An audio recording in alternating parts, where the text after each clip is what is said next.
Saludos y bendiciones, familias del reino. Les habla por acá la pastora Zulay Soto de la comunidad Crecimiento para Ti. En el día de hoy vamos a estar estudiando la porción de la Torá, la porción de la Escritura, que se encuentra en el libro de Números, capítulo 8, del verso 1 al capítulo 12, verso 16. Se titula Behadodha, que significa cuando enciendas o cuando eleves. Por supuesto, todo con la ayuda del Eterno. Vamos a estar estudiando varios episodios y vamos a estar dependiendo del Ruach Codes del Espíritu Santo para que nos guíe en cada uno de los episodios de esa palabra que quiere impartir en nuestros corazones y en nuestros espíritus, que nos sirve a nosotros para caminar en Él, para caminar en la encomienda y para caminar en sus caminos, en lo que Él nos ha mandado a hacer y nuestras vidas en el Señor, nuestras vidas en el Eterno. Entonces, bueno, vamos a comenzar mencionando cuáles son las porciones que vamos a encontrar en estos capítulos del libro de Números. Encontramos primero del capítulo 8, del 1 al 4, que se encienden las lámparas o la menorá, que también se le menciona en del hebreo la menorá. En Números 8, del 5 al 26, la consagración de los levitas. Número 9, del 1 al 14, tenemos Pesa en el desierto. Número 9, del 15 al 23, la columna de nube y de fuego. Números 10, del 1 al 10, las trompetas de plata. Números 10, 11 al 11:35, la salida del Sinaí, y también encontramos allí las quejas del pueblo de Israel. Y por último tenemos Números 12, del 1 al 16, murmuración de Aarón y de Miriam, cuando murmuraron en contra de Moisés. Entonces vamos a estar orando, vamos a estar poniendo en las manos del Eterno esta impartición de la palabra que corresponde a esta semana. Padre, en el nombre de Yeshua HaMashiach, en esta mañana te damos gracias por este nuevo día, te damos gracias por este nuevo amanecer, por el día de hoy, Señor. Te adoramos y te bendecimos, te exaltamos, te damos gloria, te damos honra, te damos alabanza por este día hermoso, Señor.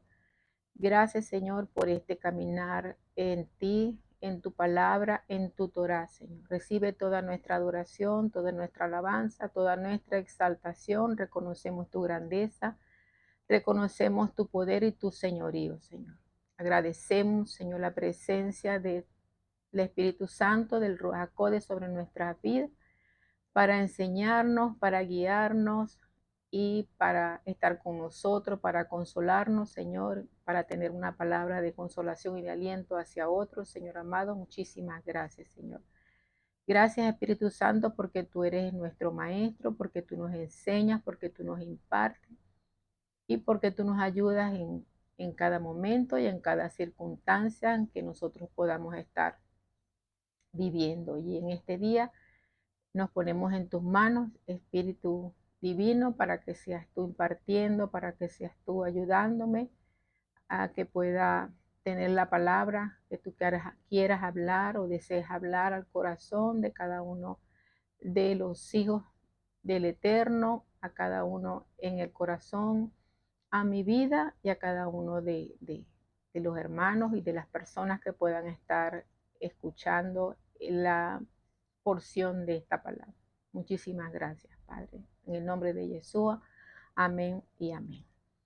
Ok, comenzamos entonces con el capítulo 8 de Números, donde el Eterno dice: habló Jehová a Moisés diciendo: habla a Aarón y dile, cuando enciendas las lámparas, alumbrarás hacia delante del candelabro. Y Aarón lo hizo así, encendió hacia la parte anterior del candelabro, como Jehová lo mandó a Moisés. Y esa era la hechura del candelero de oro, labrado a martillo desde su pie hasta sus flores. Era labrado a martillo conforme al modelo que Jehová mostró a Moisés, así hizo el candelero. Entonces, el título de la porción es Cuando encienda, y encontramos textualmente, hay una versión que se llama Torah Emet, donde explica y dice que textualmente dice allí cuando enciendas, dice que no dice cuando enciendas, sino cuando eleves. Es muy importante esto. Porque Aarón debía encender las luminarias hasta que ellas pudieran elevarse y mantenerse por sí mismas. Es hermoso lo que explica esta parte de esta porción, y cuando escudriñamos y buscamos el significado de lo que está hablando acá y el simbolismo que ésta pueda tener y representar, cómo nosotros lo podamos aplicar en nuestras vidas. En este caso, al encender las luminarias, en el contexto de esta versión que es Torah Emet, ese cuando Aarón encendía la luminaria, debía mantener el encendido hasta que ella se pudiera elevarse y mantenerse por sí sola, que no se fuera a disminuir o no se fuera a apagar. Y estas luminarias se encontraban era en el tabernáculo. Y en este tabernáculo, la función de la menorá o la función de este candelero era iluminar esa, el tabernáculo o el Mizcán. También nosotros lo podemos aplicar a nuestras vidas de tal manera en que nosotros también somos un tabernáculo. Que el tabernáculo, cuando la nación de Israel se encontraba allí en el desierto y cuando iban camino a la tierra prometida, este tabernáculo sabemos que era una proyección profética de lo que se iba a cumplir en Yeshua de Mashiach y en nuestras vidas, donde nosotros venimos a convertirnos cuando Yeshua viene, muere, resucita, deja su Espíritu Santo. Nosotros venimos a ser el tabernáculo, donde habita, donde mora el Espíritu Santo, el Ruach HaKodesh habita en nosotros.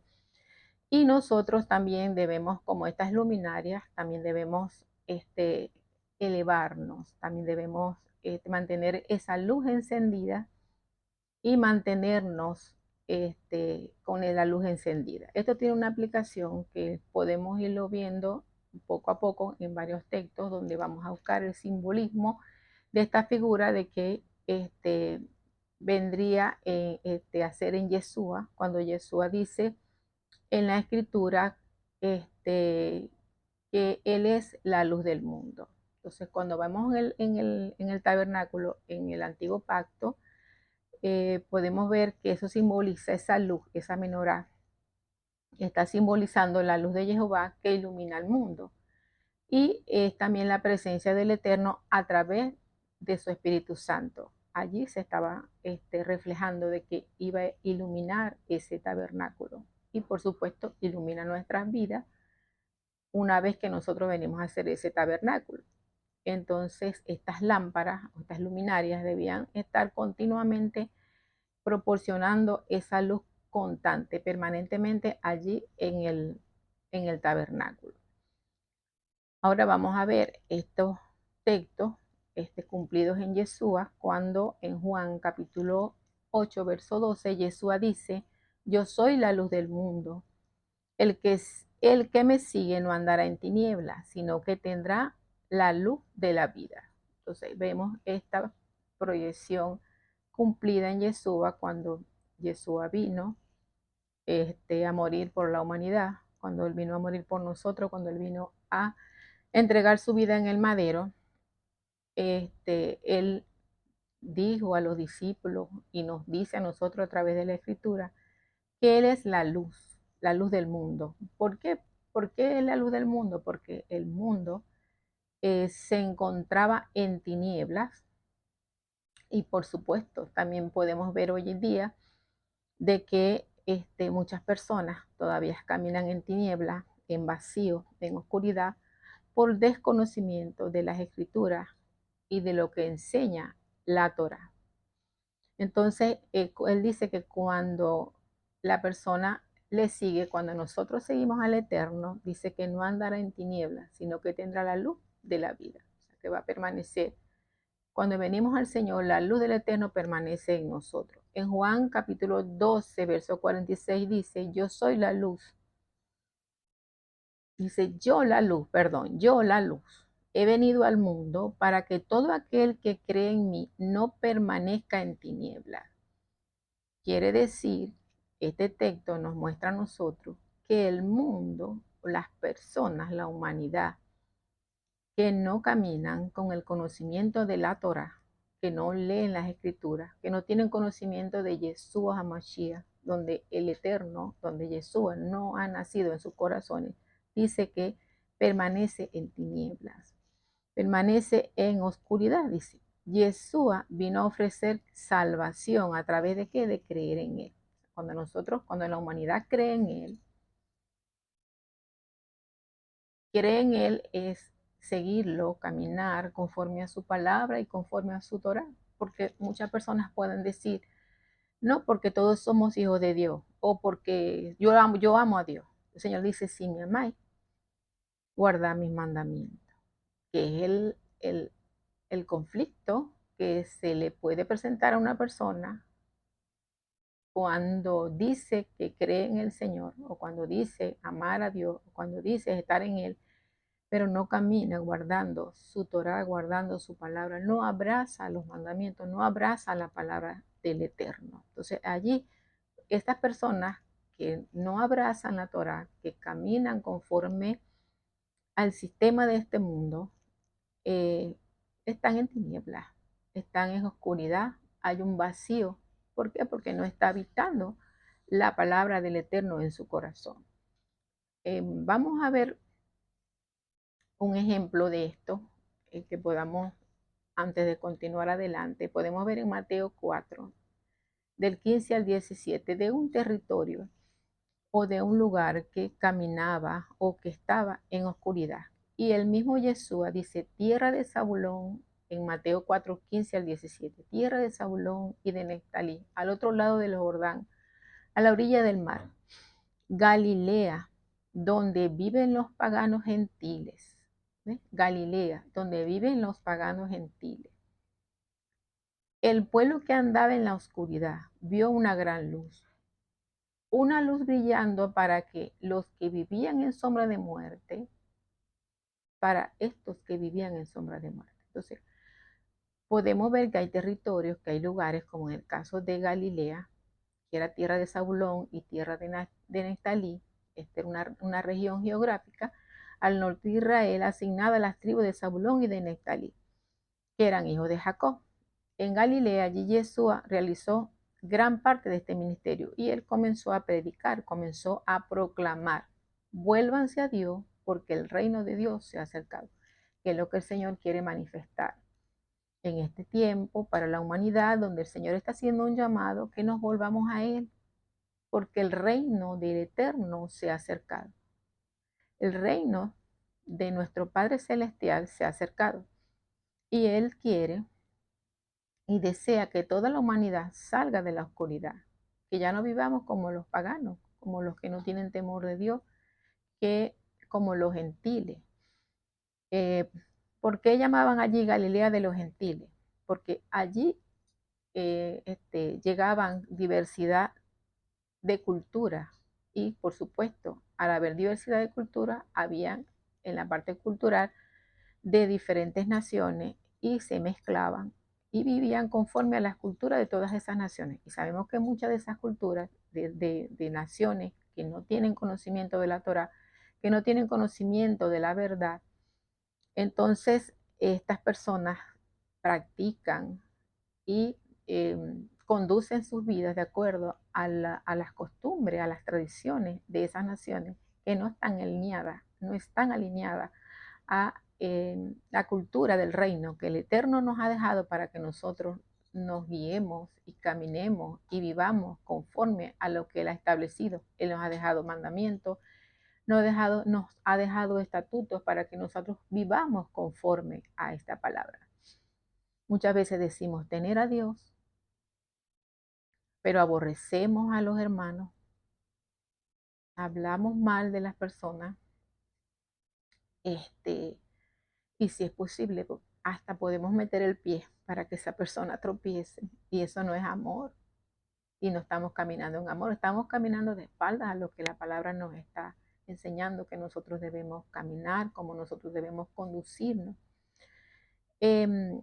Esta palabra que podemos observar allí en Mateo, era una palabra, una profecía que el Señor había hablado en Isaías en el capítulo 9, del 1 al 2, donde él anuncia un cambio de la oscuridad a la luz. Entonces, vemos allí, ese es un pequeño ejemplo que podemos hacer, pero hay muchos territorios, hay muchas naciones, hay muchas ciudades que están en oscuridad, que caminan, que están caminando con el conocimiento cultural, familiar, con el conocimiento de lo que aprendieron, de donde nacieron, pero que esa no es la verdad.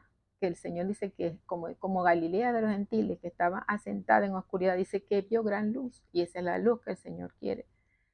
Está iluminando en los corazones de las vidas, pero que también nos llama a nosotros como hijos del Eterno, a que nosotros también como tabernáculo, nosotros seamos la luz del mundo.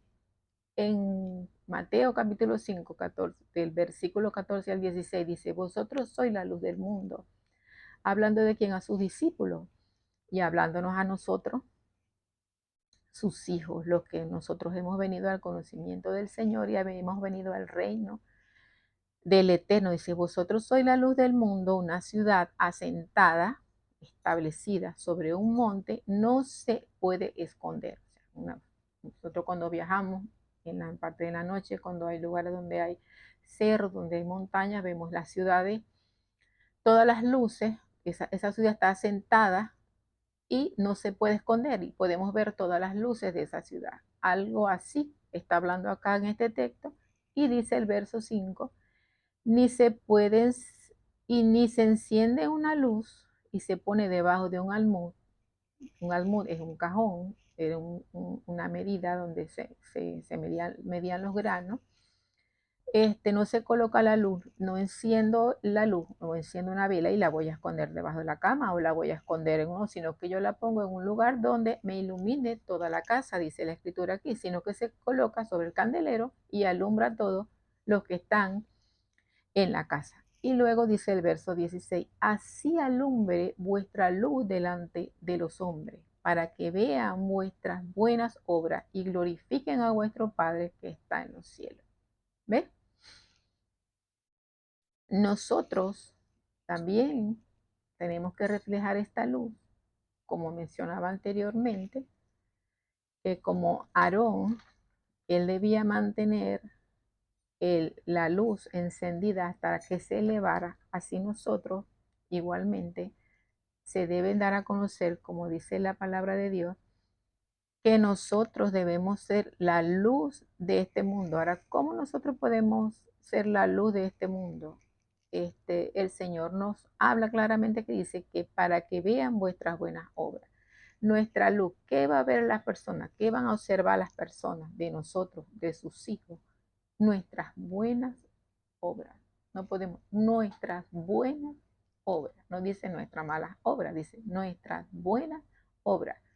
Debemos mantener, debemos conducir nuestras vidas de acuerdo a la palabra, a cumplir lo que el Señor dice en su palabra para que podamos ser hijos, para que las personas puedan observar que somos hijos del Eterno y que tenemos al Padre. No podemos conducirnos, no podemos actuar conforme actúan aquellos que no tienen al Señor, que caminan en odio, que caminan en rencor, que caminan murmurando, que caminan dañando, que en vez de hacer el bien, de tender la mano al prójimo, si es posible, se prestan para dañar a las personas o a una persona. Allí nosotros no estamos siendo la luz del mundo.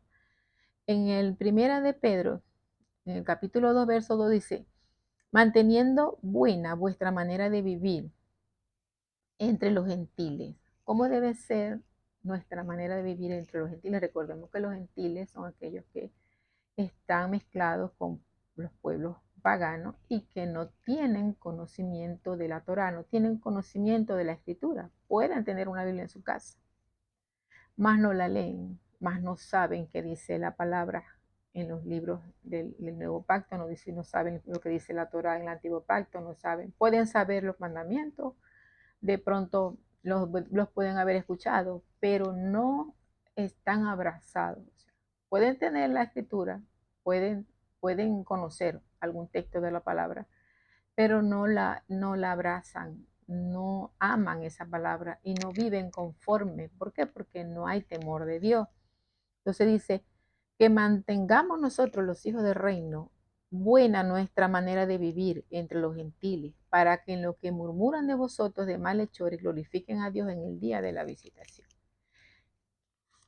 Nosotros vamos a vivir conforme a la palabra del Eterno, pero eso no quiere decir que no nos van a juzgar de malhechores. Él dice que mantengamos, nuestra obligación es mantener buena nuestra manera de vivir, hacer las cosas correctas, vivir conforme a la Torá, conforme a Él nos dice, siendo la luz de este mundo, trayendo sobre ese lugar que hay tiniebla, nosotros vamos a tener la luz como viviendo una vida de acuerdo a la Torah, correctamente, caminando conforme a lo que Él nos ha enseñado. En el libro de Filipenses, en el capítulo 2, verso 15, dice, para que seáis irreprensibles y sencillos, hijos de Dios sin mancha en medio de una generación maligna y perversa, en medio de la cual resplandecéis como luminares en el mundo. Sabemos que estamos en este mundo y que en este mundo nosotros nos vamos a conseguir, como dice la palabra, en medio de una generación maligna y perversa. ¿Por qué en medio de una generación maligna y perversa? Porque es una generación que está caminando, siguiendo a su padre, el diablo, como dice la palabra. Vosotros sois de vuestro padre el diablo. A unos religiosos le habló el Señor, dice, vosotros sois de vuestro padre el diablo y los deseos de vuestra carne queréis hacer. Entonces, vamos a conseguirnos en este mundo con muchas personas que no tienen temor de Dios, que no les importa Dios, que caminan de acuerdo a sus conveniencias, que caminan de acuerdo a los deseos que tienen en sus corazones, a lo que, a lo que ellos desean de este mundo, lo que ellos desean de este mundo. Entonces, esta generación maligna y perversa te la vas a conseguir en muchos lugares de trabajo, te la vas a conseguir en tus comunidades, te la vas a conseguir en los territorios donde estás desempeñando el trabajo del Señor. Y el Señor dice que nosotros en medio de este lugar tenemos que caminar de una manera como irreprensible y sencillo. Irreprensible quiere decir, se refiere a vivir de una manera que no se puede encontrar culpa o acusación de una persona.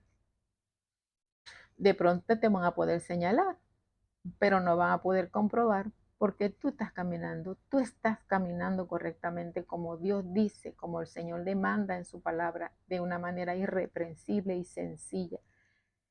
Sencilla implica transparencia, pureza y sinceridad de corazón. Esto no es fácil conseguirlo, porque aún dentro de los hijos del Eterno, todavía el Señor continuamente nos manda que nosotros nos examinemos para que nosotros podamos volvernos cada día a Él y volvernos cada día a su palabra, porque eh, eh, la dinámica del diario vivir nos vamos a encontrar donde vamos a ser dañados, donde vamos a ser golpeados. Cuando hablo de golpe no me refiero al golpe de físico, sino golpe por la forma de trato, por la forma como a veces nos acusan, por la forma como... Pero si nosotros nos conducimos como Él nos dice en la Torá y como Él nos dice que nosotros debemos caminar irreprensible, sencillo, y debemos caminar esperando en Él.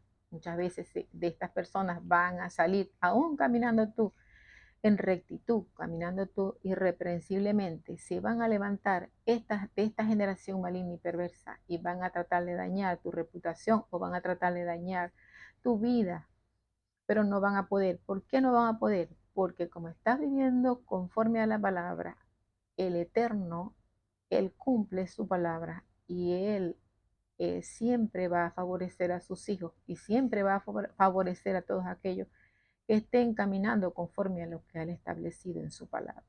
Y uno lo que hace es ceñirse a la palabra de Dios, esperar la manifestación del poder de Dios y que sea Él obrando en medio de esas circunstancias cuando el enemigo se levante a través de esta persona que está señalando, que está acusando.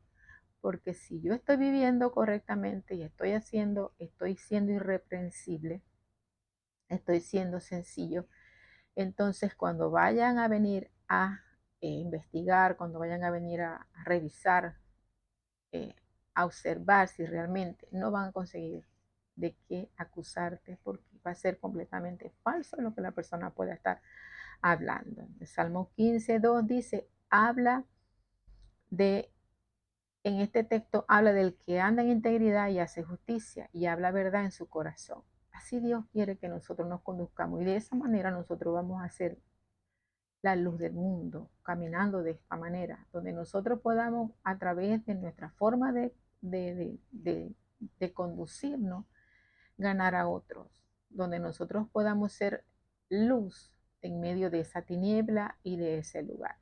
No pudiera contar experiencias, pero el tiempo, la porción de hoy es un poquito extensa y no me da la oportunidad, el chance de poder manifestar experiencias que he podido tener en el Señor, donde en lugares de trabajo, donde en territorios donde he estado, donde he podido experimentar la manifestación del poder de Dios a favor de mi vida, cuando me he conducido, como el Señor dice en su palabra, y he visto el poder del Señor manifestarse a favor de mi vida, a favor del reino. Entonces, esa es la invitación que nosotros, que conforme a esta palabra que se encuentra allí, que es como podemos aplicar, porque sabemos que estas luminarias, esta, esta menorá, este candelabro, está representando la luz del Eterno, simboliza esa luz de Jehová, representa la presencia del Padre y la iluminación del Espíritu Santo. Entonces, que ellos ahora moran en nosotros y nosotros ahora somos en esta generación, en este tiempo, somos esos templos donde esa luz debe permanecer, donde debe mantenerse en nuestras vidas. Se continuamos adelante en el capítulo 8 del verso 5 al 26, que nos habla de la purificación y dedicación de los levitas. Vamos a estar leyendo. Dice también Jehová habló a Moisés diciendo, toma a los levitas de entre los hijos de Israel y haz expiación por ellos. Esta versión dice expiación. Cuando buscamos otras versiones dice haz purificación y dedicación. Dice, así harás para expiación por ellos. Rocía sobre ellos el agua de la expiación y haz pasar la navaja sobre todo su cuerpo y lavarán sus vestidos y serán purificados. Luego tomarán un ovillo con su ofrenda de flor de harina amasada con aceite y tomarás otro novillo para expiación y harás que los levitas se acerquen delante del tabernáculo de reunión y reunirás a toda la congregación de los hijos de Israel. Y cuando hayas acercado a los levitas delante de Jehová, pondrán los hijos de Jehová sus manos sobre los levitas. Ofrecerá Aarón los levitas delante de Jehová en ofrenda de los hijos de Israel y servirán en el ministerio de Jehová. Y los levitas pondrán sus manos sobre las cabezas de los novillos y ofrecerán el uno por expiación y el otro por holocausto a Jehová para hacer expiación por los levitas. Y presentarás a los levitas delante de Aarón y delante de sus hijos y ofrecerás en ofrenda a Jehová.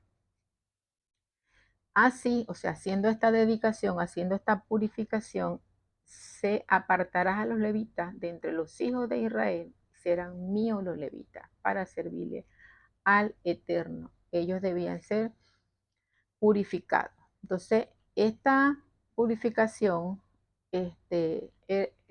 ceremonialmente era una purificación del pecado. Sabemos de que cuando ceremonialmente en el antiguo pacto las personas cuando tenían contacto con personas fallecidas o en ciertas emisiones de sus cuerpos se hacían impuras y había un ritual que se debía hacer para hacer la purificación de sus vidas.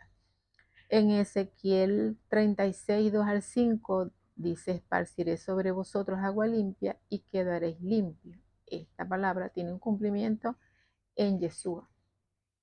Nosotros con el agua dice que vosotros estáis limpios por la palabra que yo os he hablado.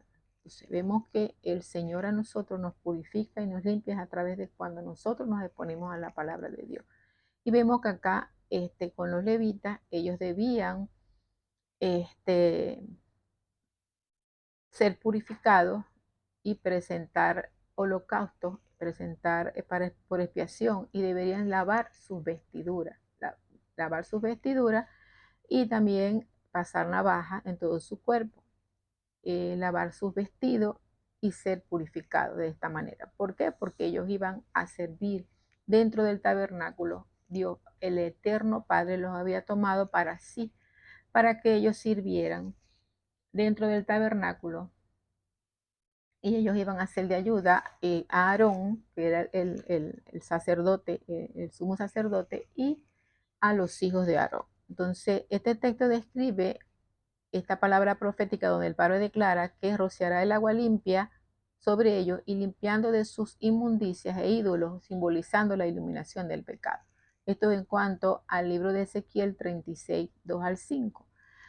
Y vemos esta palabra profética cumplida en nuestras vidas. Entonces, pasar navaja sobre el cuerpo como parte de la ceremonia de purificación y consagración de los levitas indica pureza y dedicación. Entonces, era importante que ellos fueran limpios, que fueran dedicados para el servicio que ellos iban a tener mediante este sacrificio que ellos iban a ofrecer. Entonces, al sacrificar el novillo representantes de toda la congregación de Israel impusieron sus manos sobre los levitas para bendecirlos y orar por su dedicación ante el Señor. Esta acción es sumamente importante porque a través de esta acción, tanto los levitas como la nación de Israel quedarían claro que los levitas habían sido apartados para el Señor y iban a ser una ayuda para los sacerdotes. Entonces vemos esta implicación, que esta acción que ellos hicieron allí, como el Señor le mandó a Aarón la forma, le indicó la forma de cómo ellos iban a ser purificados y cómo iban a ser dedicados, iba a dejar bien claro esto dentro de la nación, de que los levitas estaban siendo escogidos y seleccionados por el Padre para el servicio, iban a ser apartados. Igualmente en nuestras vidas, el Señor nos llama aún desde el vientre de nuestros padres y Él nos aparta, Él nos santifica para una función específica en su reino. Entonces vemos que en Números 8, del 16 al 19, los levitas son tomados en lugar de los primogénitos. Entonces, vemos aquí en la continuación de los números, en Números 3, 12 al 13, dice: he aquí yo he tomado a los levitas de entre los hijos de Israel en lugar de todos los primogénitos, los primeros nacidos. Los primeros nacidos entre los hijos de Israel serán pues míos los levitas. Vemos de que al principio el Señor había tomado los primogénitos para ser dedicados y para el servicio en el tabernáculo. Pero luego el Señor toma a los levitas, reemplaza o sustituye los primogénitos y toma a los levitas. Yo indagué y busqué en el capítulo 32 de Éxodo, podemos observar cuando Moisés sube al monte a buscar las tablas, estos 40 días con el Eterno. El pueblo de Israel, como ellos observaron que Moisés era la persona que los estaba seleccionada por el Padre para conducirlos en medio del desierto, se pudieron dar cuenta de que, bueno, que se estaba tardando, le dieron a Aarón, que no tenían quien los iba a seguir guiando, que le hiciera un Dios. Como decía el Señor, una generación contumaz, una generación rebelde, o sea, habiendo incrédula, habiendo visto la manifestación del Padre, cómo los había sacado de Egipto con mano fuerte, y sin embargo, después de haber visto la manifestación del Señor, ellos les dijo a Aarón que le hicieran otro Dios para que ese Dios lo siguiera conduciendo. Y el pueblo se fue a la idolatría, comenzaron a celebrar allí con este ídolo, de este becerro de oro que hicieron. Y el Señor le hizo saber a Moisés, Moisés baja hacia donde están ellos, se consigue con el escenario donde estaba el pueblo de Israel adorando a este becerro. Esto enoja a Moisés, y Moisés les habla al pueblo para que aquellos que estaban en- a favor del Señor, pues, que estaban en contra de lo que estaban haciendo el pueblo, se fueran de parte de él, porque iban a ejecutar juicio. Dice que los únicos que fueron con él fueron los levitas, los únicos que fueron fieles en contra de la idolatría y a creer en el Señor fueron los levitas. Los primogénitos brillaron por la ausencia. Por eso que ellos fueron sustituidos. Y se tuvo que, bueno, esa es otra enseñanza, se tomó un levita este, como pago, pues, de estos primogénitos. Eran 2000 y tanto, o sea que hay una cuenta por allí, pero donde el resto de ese pago al tabernáculo lo dieron en ciclos de plata, una completación porque no era igual el número de primogénitos con el número de levitas. Este, habían más levitas que primogénitos. Entonces, podemos ver entonces la importancia de mantener nosotros la santidad delante del Señor. Habían 273 primogénitos que no fueron rescatados por un levita, porque eran 22.000 levitas y 22.273 primogénitos. O sea que 273 fueron rescatados por un levita, no fueron rescatados porque se paga un rescate de 5 piezas de plata. Bueno, esa es otra enseñanza, pero vemos de que había que pagar un rescate, y por esto el Señor sustituye los primogénitos, toman lugar los levitas. Esta es la razón por la cual, porque los levitas demostraron fidelidad al Eterno, y porque no se fueron detrás de la idolatría. Allí hubo una consecuencia de esta apostasía de los israelitas en el incidente de este becerro de oro, cuando estos primogénitos no ejercieron su función sacerdotal, y solamente fue la tribu de Leví que no fue culpable de este pecado de idolatría. Esta es la razón. Entonces los primogénitos son redimidos de esta función sacerdotal, y como y las cuentas que le saqué ahorita es la forma, pues, como se hizo para que los levitas fueran dedicados a este servicio y fueron tomados por el Señor. Se fueron sustituidos los primogénitos, y esta es la razón por la cual esto ocurre. En número 8 del 20 al 22 encontramos que ellos hicieron Aarón, Moisés hicieron como el Señor les dijo para la purificación y la dedicación y la obra de los levitas. Entonces ellos obedecieron esta instrucción.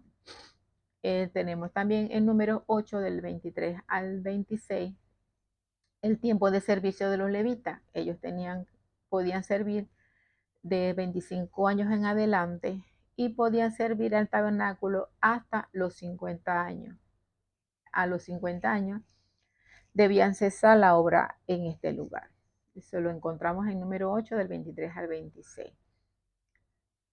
¿Por qué ellos tenían que cesar el trabajo? Era porque el trabajo del tabernáculo era duro. había que desarmar, había que armar, había que cargar, y esto se lo dejaban a los más jóvenes, que ellos llevaran la carga, y ellos no era que ellos continuaban ayudando en este lugar, ayudaban a ministrar con sus hermanos en el tabernáculo, más no lo hacían de la forma pues que estaban en su juventud. Ya después de los 50 tenían trabajo dentro del tabernáculo, pero de una manera liviana. Ajá, continuamos adelante. Bueno, y lo aplicamos a nuestras vidas, que es importante que nosotros mantengamos nuestras vidas en limpias, que así con la palabra, con la Torah, cuando nosotros estudiamos la Torah, cuando nosotros mantenemos nuestras vidas indagando, escudriñando la palabra, esa palabra nos va limpiando nuestras vidas. Y nosotros, conforme a esa palabra, nosotros vamos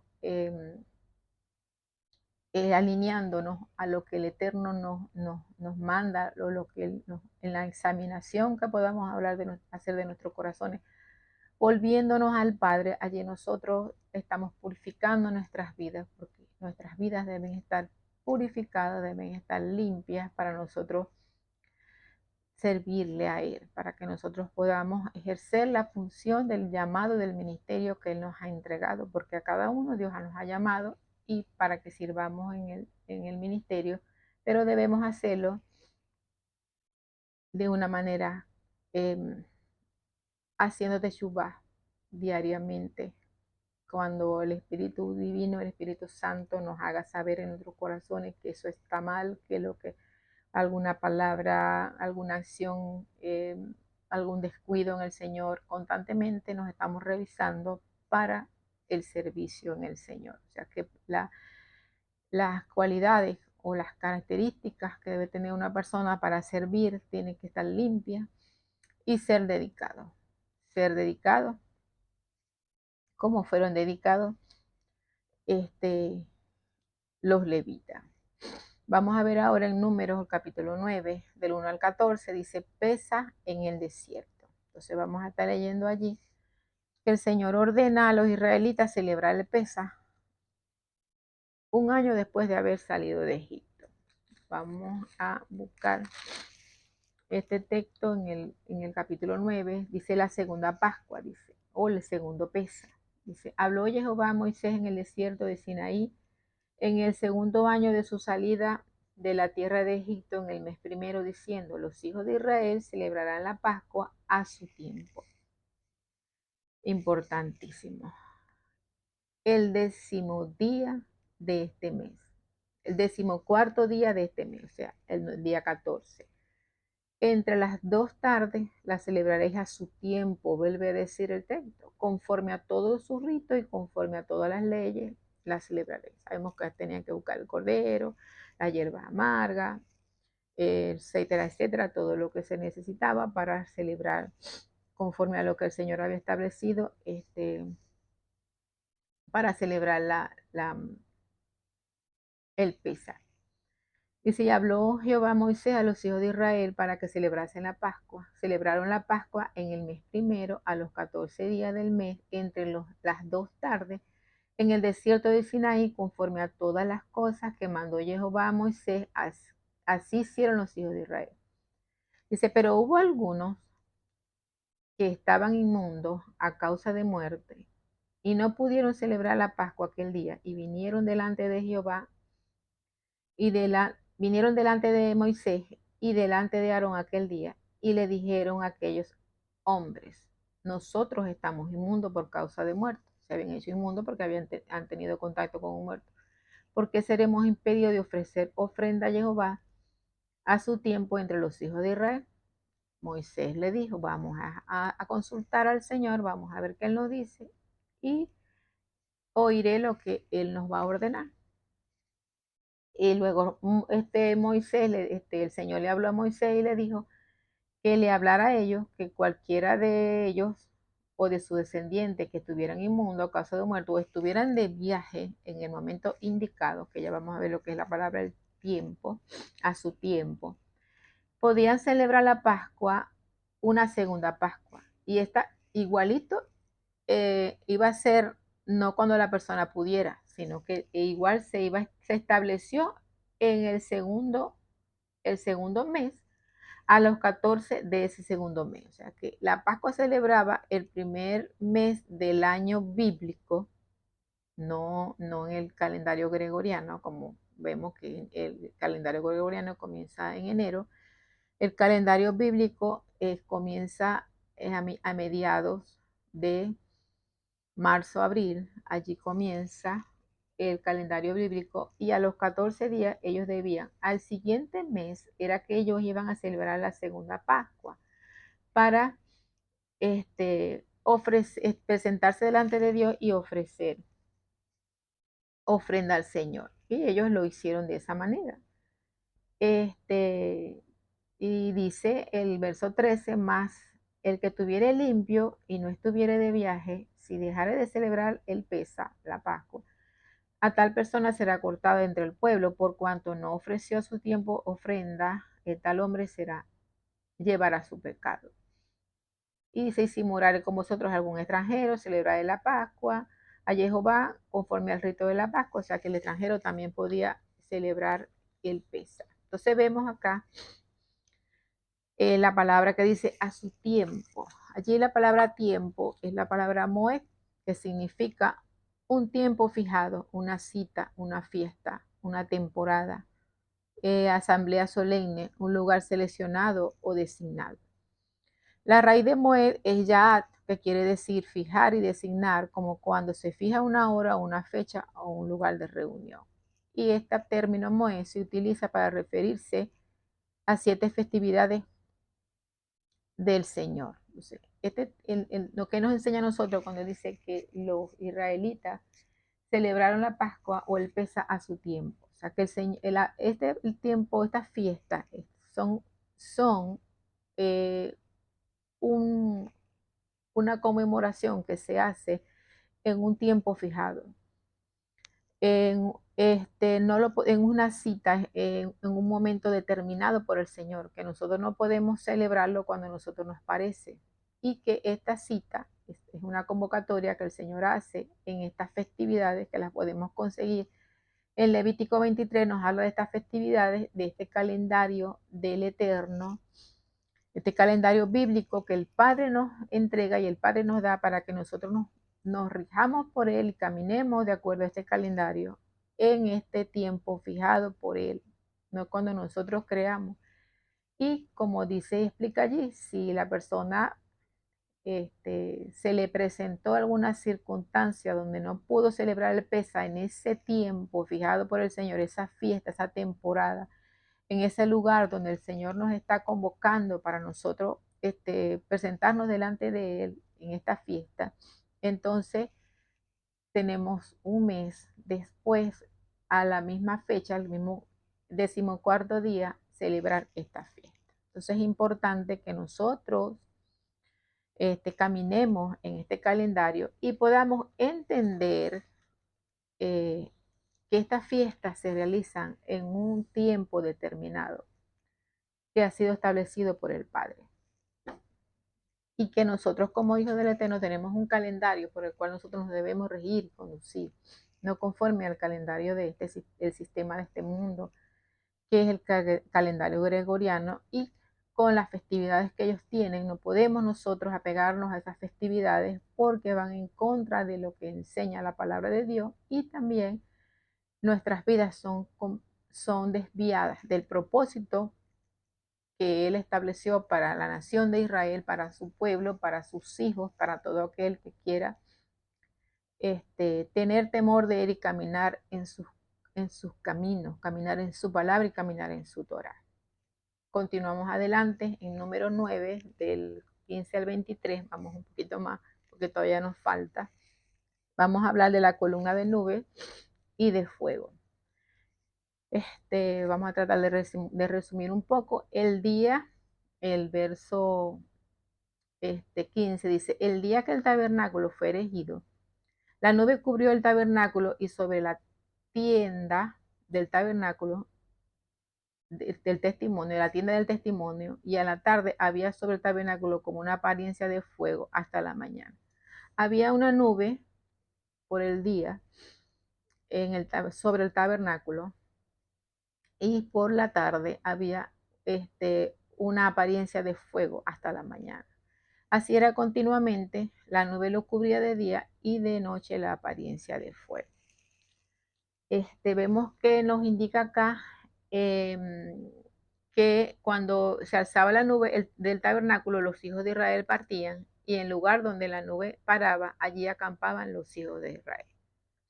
Entonces, al mandato de Jehová, los hijos de Israel partían y al mandato de Jehová acampaban todos los días que la nube estaba sobre el tabernáculo, permanecían acampados. O sea, que tenía una función la nube.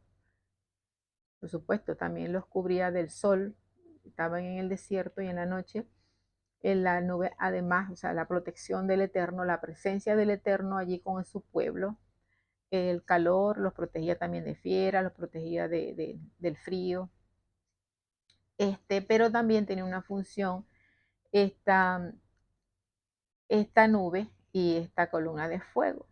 Cuando ellos caminaban por el desierto, les servía que para guianza. O sea, cuando la nube se paraba, ellos entendían de que debían pararse en el momento, se fueran días, fueran 2 días, fueran 3 días, fueran un año, fueran meses. Si la nube estaba allí parada sin moverse, ellos se quedaban allí. Y si la nube se movía, entonces ellos también caminaban. Era una forma de que los guiaba a través del desierto. Les mostraba cuándo moverse y cuándo establecerse. Nos enseña sobre la obediencia, la guía del Padre. Nosotros también, como hijos del Eterno, tenemos el Ruach HaKodesh, tenemos el Espíritu Santo que Él nos guía, que Él nos señala a nosotros también. Tenemos que buscar dirección divina para las decisiones que vamos a tomar, para el llamado. Tenemos que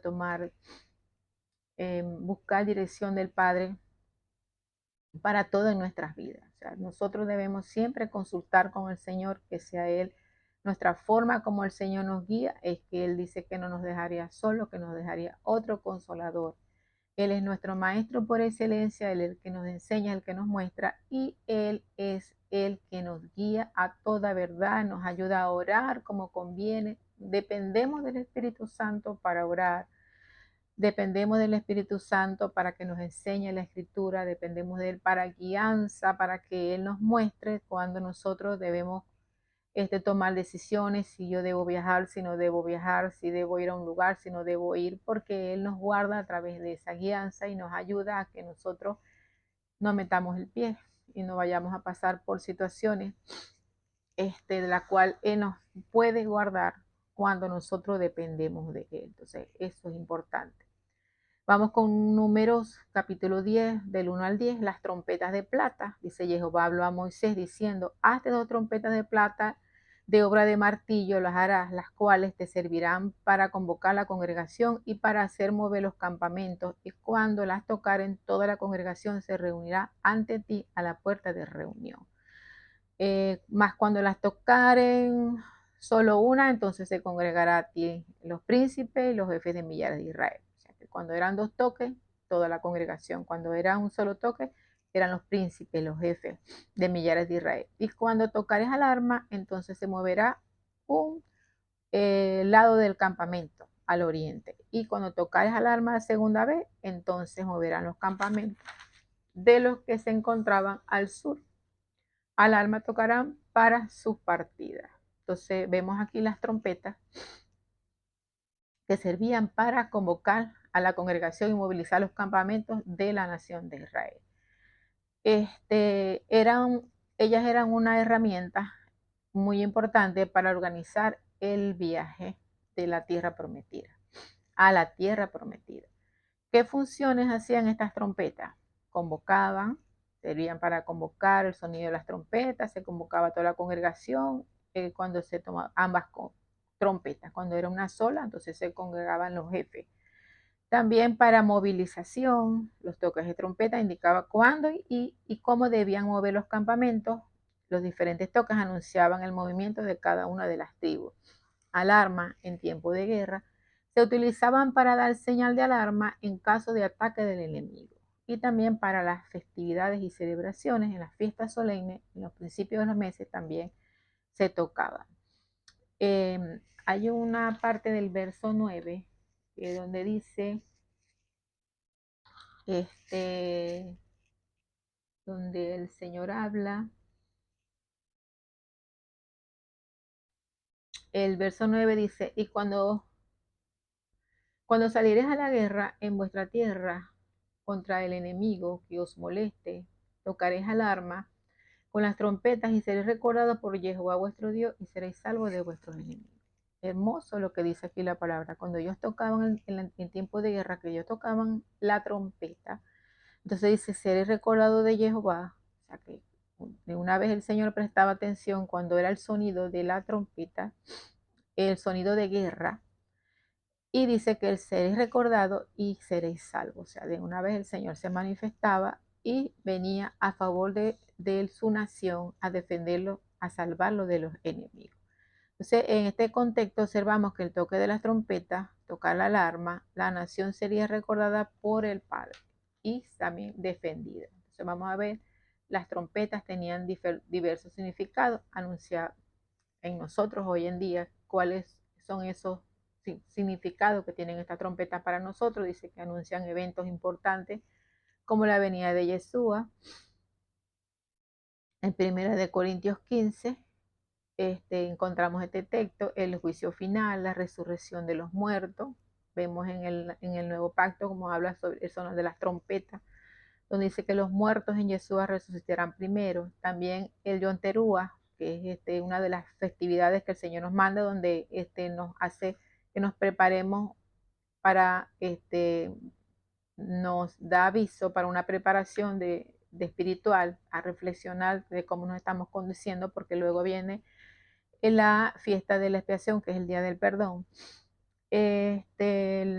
para la celebración de las fiestas sagradas, la intervención divina para juicio o salvación. En el Apocalipsis 7 vemos las 7 trompetas. Entonces, que también para nosotros estas trompetas son un símbolo que anuncia eventos importantes y nos llama al arrepentimiento, a celebrar la fiesta y la intervención del Padre en nosotros. Entonces, para nosotros también tiene una vital importancia y significado estas trompetas. Continuamos adelante en Números capítulo 10, del 11 al 36, vemos la partida del pueblo del Eterno del Sinaí. Los israelitas partieron del monte Sinaí después de haber pasado un año allí. Vamos a ver el texto donde dice, en el año segundo, en el mes segundo, a los 20 días del mes, la nube se alzó del tabernáculo del testimonio y partieron los hijos de Israel del desierto de Sinaí según el orden de marcha y se detuvo la nube en el desierto de Parán. Partieron la primera vez al mandato de Jehová por Moisés y para resumirlo vemos que comenzaron a salir en un orden donde salió primero Judá, luego sale la tribu de Isaacar, luego la tribu de Zabulón, luego los Gersón y Gersón y los hijos de Merari, que llevaban el tabernáculo, luego la tribu de Rubén y Simeón. Entonces vemos allí que ellos partieron del monte Sinaí después de pasar un año allí y salieron en orden, siguiendo las instrucciones de Jehová con las tribus organizadas. Entonces primero la tribu de Isaacar, Zabulón, luego los levitas, Gersón y Merari cargaron el tabernáculo, después la tribu de Rubén y Simeón, seguidos los levitas, los coatitas llevaban los objetos sagrado, los utensilios pues, del tabernáculo, los sagrados. Cada uno tenía una función específica, un lugar y un orden para salir. Luego Efraín, Manasés y Benjamín y finalmente las tribus de Dan, Aser y Neftalí. Esta partida de Israel fue orquestada por estas señales de la trompeta. Entonces vemos este orden importante que nos enseña a nosotros esto hoy. Que Dios establece un tiempo perfecto para movernos. O sea, Dios, cuando estamos en un lugar, ejerciendo una función, viviendo en un territorio, nosotros debemos siempre buscar esta guianza del Señor para que Él nos indique cuándo movernos de un lugar, cuándo ir a este lugar, cuándo hacer algo específico. Entonces Dios establece un tiempo para movernos. Nos debemos alinear a su calendario, a su tiempo. Es importante vivir conforme a esto. La obediencia y el orden es importante en nuestras vidas, en nuestra familia, en nuestro trabajo. No podemos vivir una vida desordenada. En nuestra quejilá es importante el, que nosotros estemos funcionando de acuerdo a este orden y a esta dirección del Señor. El pueblo de Israel no marchó al azar, no salió la tribu de la última de primero, no, de una manera desordenada, ellos salieron de una manera ordenada, siguieron el orden establecido. Entonces somos un cuerpo en Yeshua y cada parte del cuerpo tiene un propósito y una función importante. Los hijos de Gersón y Merari llevaban el tabernáculo. ¿Ve? Ellos tenían una función y no salían los de Judá y decían, no, yo quiero llevar esto, o él no sirve para hacer esto, mejor lo hago yo, sino que cada quien sabía que era importante lo que hacía y se sujetaban a la función que les fue delegada a cada uno. Cada quien sabía que era importante en lo que hacía y continuaban haciendo lo que el Señor les estaba indicando para este orden y para esta salida. La presencia del Eterno es nuestra protección y nuestra guía constante, permanente. En cada decisión, un nuevo comienzo, en la nueva etapa, necesitamos dirección del Padre. Amén. Continuamos adelante en números 11, de 1 al 29, las quejas del pueblo. Dice que aconteció que el pueblo se quejó a oídos de Jehová, y oyó Jehová y ardió su ira, y se encendió en fuego de Jehová y consumió uno de los extremos del campamento. Aquí vemos cómo los israelitas, ellos se quejan porque ellos estaban siendo alimentados. Dice que el Señor oyó la queja y se enojó y encendió su ira y, como dijimos, consumió el campamento. Y dice que entonces el pueblo clamó a Moisés y oró para que el fuego se extinguió. Y llamó a aquel lugar Tavera, que es lugar de fuego o de incendio.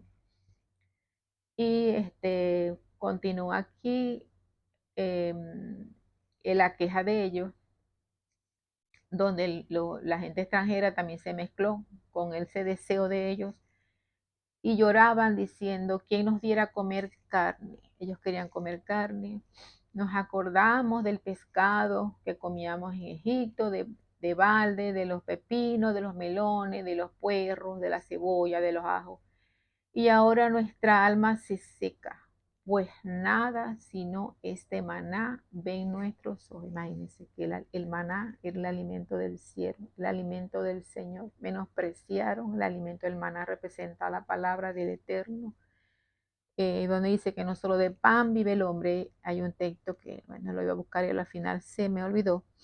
No solo de pan vivirá el hombre, sino de toda palabra que sale de la boca del Eterno. El Eterno quería establecer que dependieran de tal manera ellos, que supieran de la palabra del Señor, ellos iban a vivir de lo que el Señor, de la dependencia, de lo que el Señor dijera, de lo que el Señor, por la fe, por la emuná, de creer y caminar en lo que el Señor les estaba proveyendo. Dice que ellos menospreciaron, se quejaron, querían carne, y menospreciaron el maná.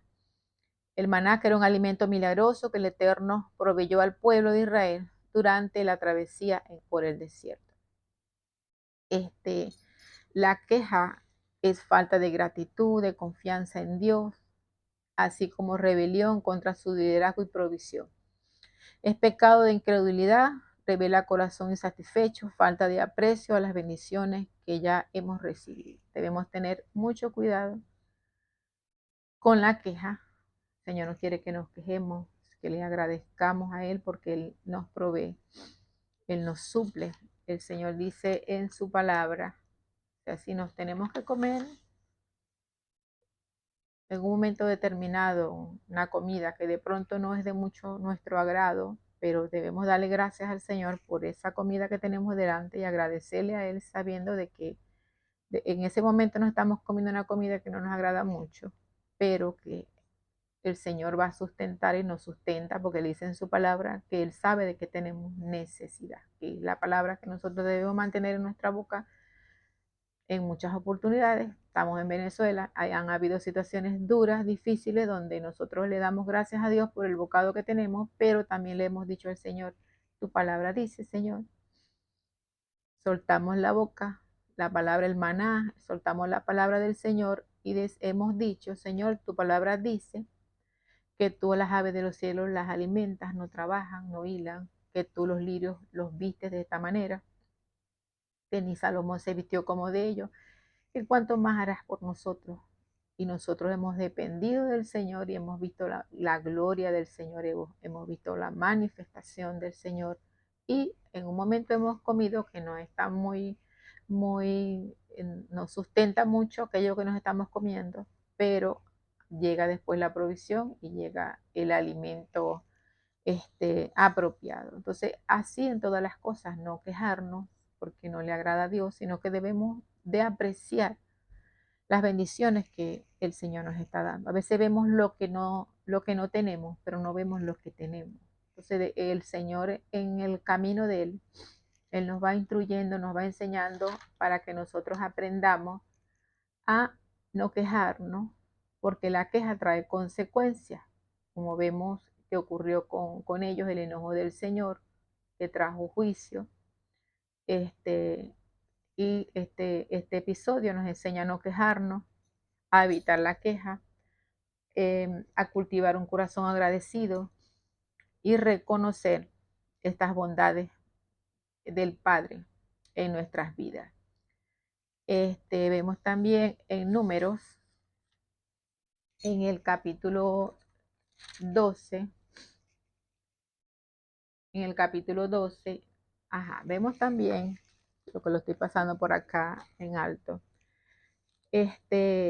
donde el Señor, en este lugar donde ellos se quejan, el Señor también le habla y le dice Moisés a Jehová, eh, no en forma de queja, sino en conversatorio con el Padre, donde le dice que concebí yo a este pueblo, lo engendré, que estaba cansado, que este pueblo lo tenía cansado porque él iba él solo como líder llevando a cabo toda la guianza de este pueblo, todo este trabajo, y donde le decía, ¿dónde conseguiré yo carne para darle a todo este pueblo? Que porque lloran, danos de comer carne. Entonces, no puedo yo solo soportar este pueblo, porque se me hace pesado, y así el Señor dice que le dio, y así lo haces conmigo y te ruego que me des muerte. O sea, que él quería morirse porque era muy fuerte la carga. Imagínense este pueblo tan rebelde, no es fácil, no era fácil para Moisés llevar esta carga que estaba llevando. Y el Señor le manda a reunir 70 varones de los ancianos de Israel, que tú sabes que son ancianos del pueblo, sus principales, y tráelos a la puerta de reunión y esperen allí contigo. Dice, yo descenderé y estableceré allí contigo y tomaré del espíritu que está en ti y pondré en ellos y llevarán contigo la carga del pueblo y lo llevarán. Entonces, ellos, luego dice que se santifiquen, el Señor les dio carne, les dio a comer, codornices, les envió codornices, y el Señor le dice a Moisés, toman de estos 70 hombres, toma del espíritu de Moisés y le da a estos 70 para que lo ayuden a llevar a cabo esta travesía, pues, donde ellos iban a continuar hacia la tierra prometida. Entonces, llama la atención este texto donde dice que iba a tomar 70 hombres y que iba a tomar del espíritu de Moisés y lo iba a poner en ellos. Es importante cuál era el espíritu de Moisés. El Señor dice que Moisés, que lo vamos a ver ahorita en este capítulo 12, que él era fiel en toda la casa del Señor. Moisés mostró fidelidad en toda la casa del Señor y en todo lo que el Señor le mandó a hacer. Moisés mostró fidelidad, fue fiel con el Señor. Y ese es el espíritu que ellos iban a tener, estos 70 hombres, que el Señor los estaba seleccionando para continuar el trabajo con Él. ¿Qué nos enseña esto? Que es importante que las personas con las que nosotros estemos trabajando tengan espíritu que nosotros tenemos, el espíritu fiel. Primero nosotros nos enseña que nosotros debemos tener un espíritu fiel hacia quien, hacia el Señor. Que no nos mimeticemos o que nosotros no vayamos, como dice la palabra, que nosotros no nos conformemos a este mundo. O sea, que si este mundo hoy sacó cualquier actividad, cualquier cosa, yo me voy a ir atrás de lo que ellos están haciendo. Si está la Navidad, yo voy a ir a celebrar la Navidad. No, yo tengo que ser, como dice Elías le dijo al pueblo, a la nación de Israel, ¿hasta cuándo claudicaré? Yo no digo claudicar en mi corazón, como sucedió allí con el pueblo de Israel, que vieron esa manifestación del poder de Dios y luego ellos vinieron y se fueron a adorar un becerro. Yo no puedo claudicar. Yo no puedo hoy adorar al Padre y mañana irme a adorar ídolos con otras personas o irme a fiestas donde se le celebran a ídolos, porque sabemos que eso trae en nosotros consecuencias. Eso trae consecuencias en nuestras vidas y que nosotros debemos desarrollar un corazón fiel y que las personas que van a trabajar con nosotros en servirle al Padre en el reino deben también tener ese corazón fiel. El corazón fiel hacia nosotros y el corazón, primeramente el corazón fiel hacia el Padre. Y luego el corazón fiel hacia su obra, porque si no, estas personas se van a constituir en un tropiezo. Van a ser personas que van a querer sacar beneficios, van a ser personas que no van a tener un corazón para lo que el Señor te está indicando, para lo que el Señor te está direccionando, para lo que el Señor, hacia dónde el Señor te está llevando, sino que se te van a poner al frente para que tú no hagas aquello que el Señor te ha dado. Entonces es importante el corazón fiel para el Padre. El corazón humilde como el corazón de Él. Entonces, estos 70 el Señor iba a tomar de ese corazón, de esa forma que había en Moisés para ponerlo en esos 70 y poder continuar esta travesía.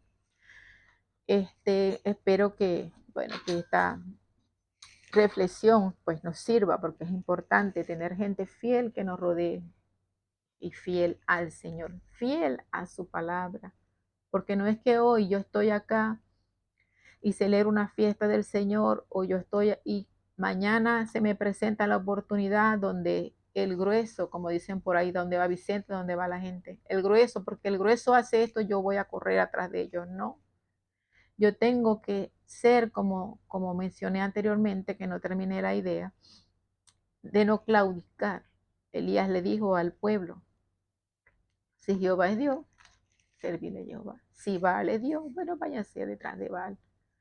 Así nosotros también tenemos que ser determinantes en este tiempo. No podemos claudicar. Nosotros tenemos que estar firmes, que creemos en Jehová y es en Jehová que nosotros creemos en su palabra y es en su palabra donde yo me voy a parar firme. Creo en las fiestas del Eterno y yo me voy a parar firme en las fiestas del Eterno. Que la gente que está a mi alrededor no entiende. Bueno, no voy a ser soberbio. Yo en un momento determinado tampoco lo entendí. Si está en mis manos, si la persona acepta, yo le puedo explicar. Bueno, que hay un calendario. Yo pertenezco al reino del Eterno. Yo amo a su palabra. Yo amo al Señor. Yo decidí seguir al Señor. Tú no lo quieres seguir. Bueno, trataré de persuadirte todo lo que pueda, pero si tú no deseas seguir al Señor, ya eso es asunto tuyo.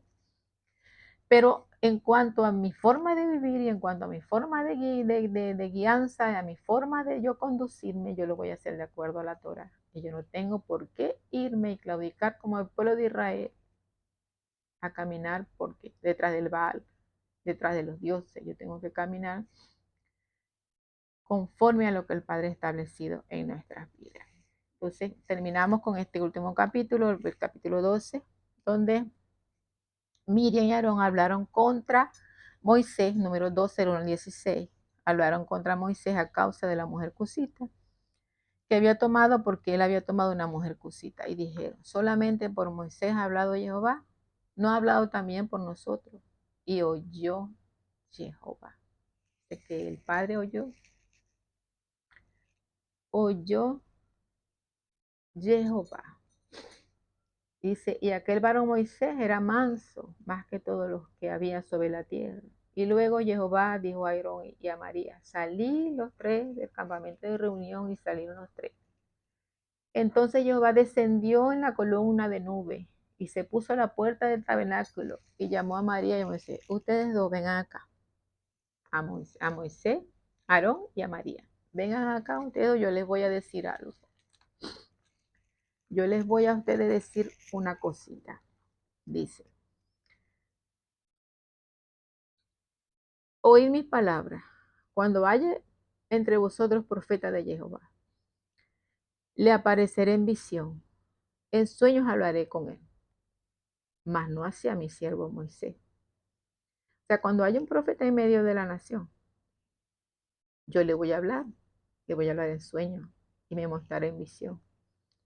Pero a mi siervo Moisés no. Él es fiel en toda mi casa, como mencionaba anteriormente.